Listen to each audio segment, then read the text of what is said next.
Painting your first miniature is a daunting experience. Sometimes you just want the simple facts straightforward and without much complication. My name is Miguel, this is Rusty Wars, and today I'm gonna tell you... Actually, let me stop myself right there. 90% of this video will not be about my experience, my ideas, or my opinions. They are absolutely irrelevant for the topic that I'm going to present to you. For this video, I decided to recruit somebody whose opinion is 10 times better than mine, my wife. This beautiful lady over here is my wife, Maria. Well, I might say that if you are looking to the boxes, the first one that caught my attention is this one. This review video is going to be different from any other review video that you have watched because it's about somebody who's beginning to paint miniatures, giving their honest opinion. We are going to test different starter paint sets and see which one is the best of all of them according to her. Not me, according to her. Starter sets exist for a reason. They are there to make your life easier when you start painting miniatures by giving you a choice of colors that are going to be useful, and you don't really need to understand what you need to buy. Everything is in the box or should be in the box. Have you painted any miniatures before? No. Never? Or actually I have helped you a few times just painting few details. But any whole miniatures? No. So I have a surprise over here for her. Go for this. Off you go, you can start opening them. The starter sets that I got for my wife couldn't be more different. They range from very basic stuff to a little bit more advanced. But before we hear Maria's first impressions, I want to show you something that maybe some of you have thought about. You could be spending between $30 and $50 for each one of these, or you can pay $10 US for these bad boys. When you are in a budget, it's normal to try to find some alternatives, right? Well, in this case, this is only $10 US, so what could go wrong? Whilst Maria is doing her thing with the proper paints, I'm going to do an experiment with one of the miniatures that Minis3D very kindly sent to me. I'm going to test these cheap paints from Rowney and see if they actually can be used to paint miniatures at a budget. I started with the Reaper set even though it wasn't my first choice.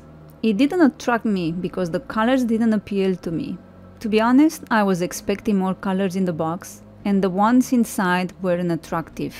The Core Skills box set of Reaper contains several paints, 2 brushes, a few miniatures, and a booklet of instructions.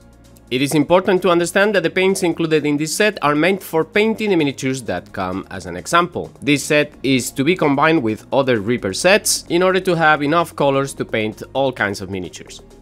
The next set that I used was the Army Painter. The first thing that I noticed compared to the set from Reaper was that this has all the basic colors. The Army Painter set has the yellow, blue and red colors, meanwhile the Reaper set is missing the red color, which I believe that is very important, but has more paints overall. However, the set has only one brush and doesn't come with any miniatures to help you start painting. You can find a review I made about this set on the link above.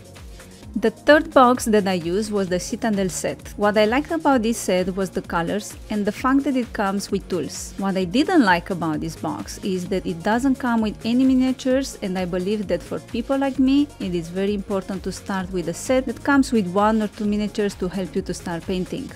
Games Workshop does produce other sets that have miniatures as samples for you to start painting, but this one in particular didn't have any. The last set that I used was the one from AK. Of all 4 boxes, this one was my favorite one. I really like this set. The box is very attractive and the colors are very nice. Although it doesn't come with any miniatures or tools, the set contains 14 paints, which is more than any of the previous boxes. It doesn't have any instruction booklet, but there is a QR code at the back of the box that will take you to a YouTube video to see how to use the paint. Whilst Maria was doing her thing with the miniatures she chose to paint, I was having a hard time trying to figure out how to use the Rowney paints.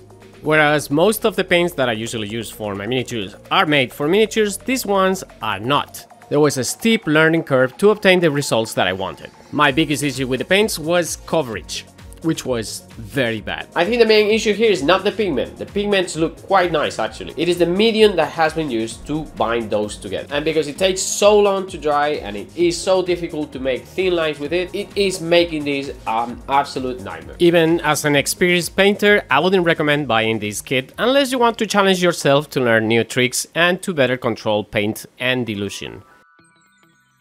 The first miniature that I painted was this lady from Reaper. Painting her was very difficult. It almost felt as if I was taking an exam.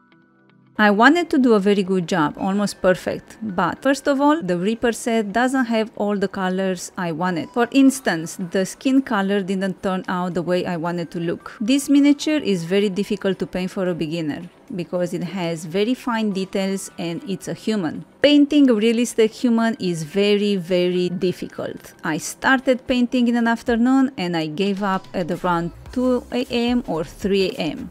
Even though she was struggling with her first miniature, I have to admire the dedication and the time that she spent painting it. Even Lisa and I gave up before she did. Good job. My second miniature was much more fun. To begin with, I had all the paints that I wanted to use for painting it. Because it's a monster, I am not worried about making it look realistic, so it is much easier to paint and also more fun. I also mix paints here so I could learn how to do that properly. I tried that with the wizard, but it didn't work that well. However, here it actually started making sense. Greenskins and goblins in particular are very fun miniatures and they are great for learning how to paint. With this miniature, Maria practiced mixing paints, dry brushing and shading with washes. The next miniature that I painted was a Space Marine. I think everybody has painted at one time or another Space Marine, and this was my first one. I really enjoyed painting it. First of all, because it's very easy to find examples online, so I can copy other people. And secondly, I think it's because it has mostly 1 or 2 colors, so it's not very difficult to highlight or shadows. I think I'm also getting more experience, so everything is becoming a little bit easier now. Love or hate Games Workshop, you have to admit that Citadel paints are very good for painting miniatures. Not only that, but they are very noob friendly, and even though most people don't like the pots, they actually make a lot of sense for people who are starting to paint miniatures and don't have access to a wet palette. The next miniature was my favorite of them all.